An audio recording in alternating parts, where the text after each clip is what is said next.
Hello guys, musta po kayo? Nagkikrib ako sa malutong na chicharon na may masarap na sausawan. For today's video, magluluto tayo ng lechong kawali. Gusto nyo? Tara, luto tayo. Bagong lahat, welcome sa aking munting channel. Meron tayong liempo. Nilinis na natin, tinanggalan natin yung mga balahibo. Lagay na natin sa ating kawali na malalim. Lagyan na natin tubig. Tama lang na makover, pumatakpan yung karne. Lagyan na natin yung ating sibuyas, bawang, laurel, at asin. Takpan natin. Pakukuluan natin ng siguro 1 oras. Halos kalahati na ng tubig ang na-reduce. Baliktarin natin muna. Takpan muna natin uli.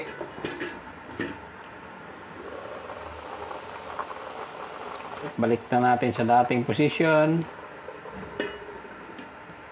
Buksan natin. Halos 1 oras na yung lumipas. Halos ubos yung tubig. Hanguin na natin.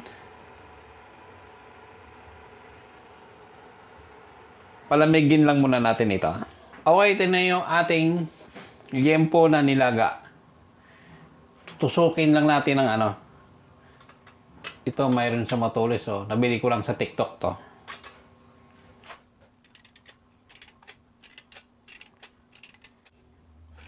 Pag tinutusok ano, lumalabas yung katas niya. Lagyan natin ng asin.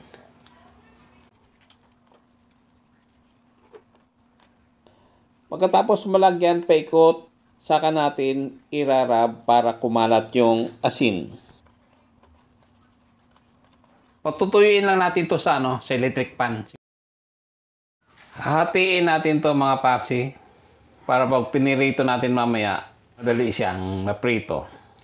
Pag hindi natin hinati, masyado makapal yung ating liempo.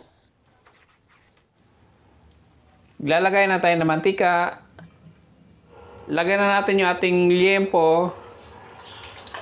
Yan, ipiprito na natin.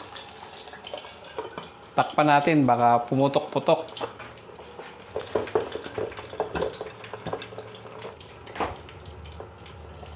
Tiktarin natin.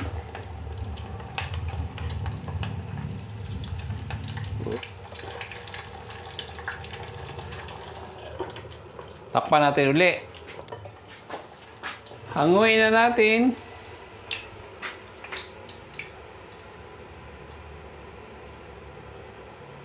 Ganda pagkakapula.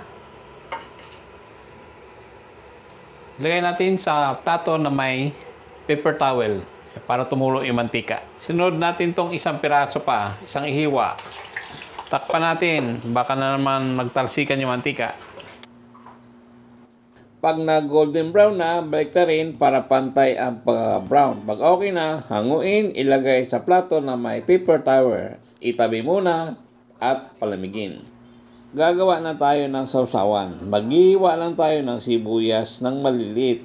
Mas madali sana kung gagamit tayo ng food processor. Pero okay na rin to. Mabilis din naman gawin 2 piraso na sibuyas ang ginamit natin para mas marami. Dahil pag ganito mga sausawan, mahilig ako.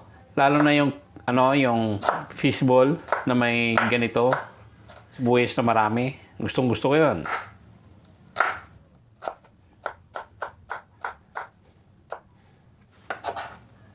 Meron tayo rito mangkok, lagyan natin ng 1/2 cup na tubig. Sunod natin to vinegar, suka, toyo. Nilagyan na natin 1/4 teaspoon na asin po na brown sugar. Haluin muna natin to hanggang sa matunaw o ma-dissolve yung asukal at saka asin. Lagay na natin to 1/2 cup na sibuyas. 1 pirasong green chili. Tikpan natin. Wow! Sarap ah. Tabi muna natin to. Ito na yung ating pinirito na liempo. Nahiwain na natin.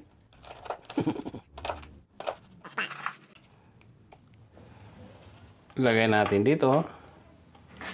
Ito pa yung isang piraso. Tunog, malutong talaga. Hiwain na natin ito.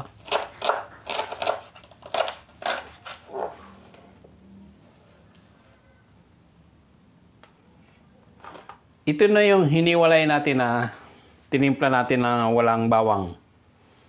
Lalagyan natin ng bawang to dahil yung anak ko sa taas ayaw niya may bawang kasi hilaw.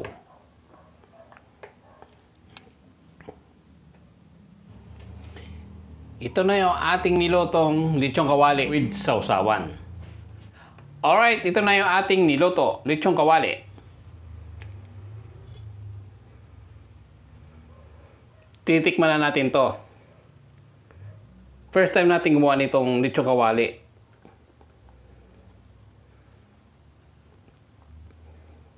Tapos yung sausawan niya, dadamihan natin. Kukutsarahin lang natin para marami tayong makuhang sibuyas. Yan. Tikman na natin ngayon to. Kung talagang malutong yung ating niluto.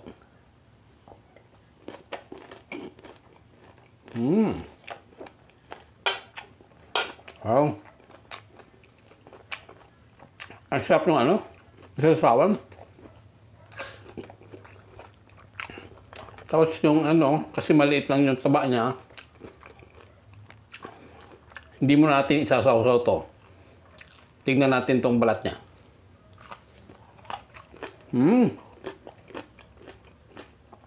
Malutong.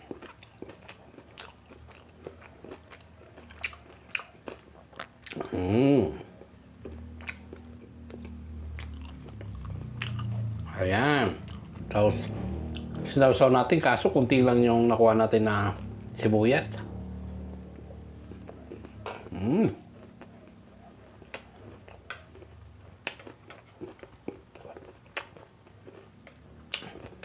Sibuyas saka bawang. Tamang-tama sa kombinasyon.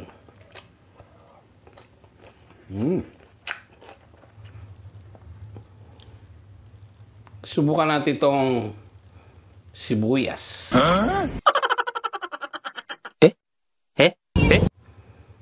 Wow. Masarap din. Yung sausawan din natin. The best din yung ating pagkagawa. Alright, hanggang dito na lang. The best naman yung ating naluto.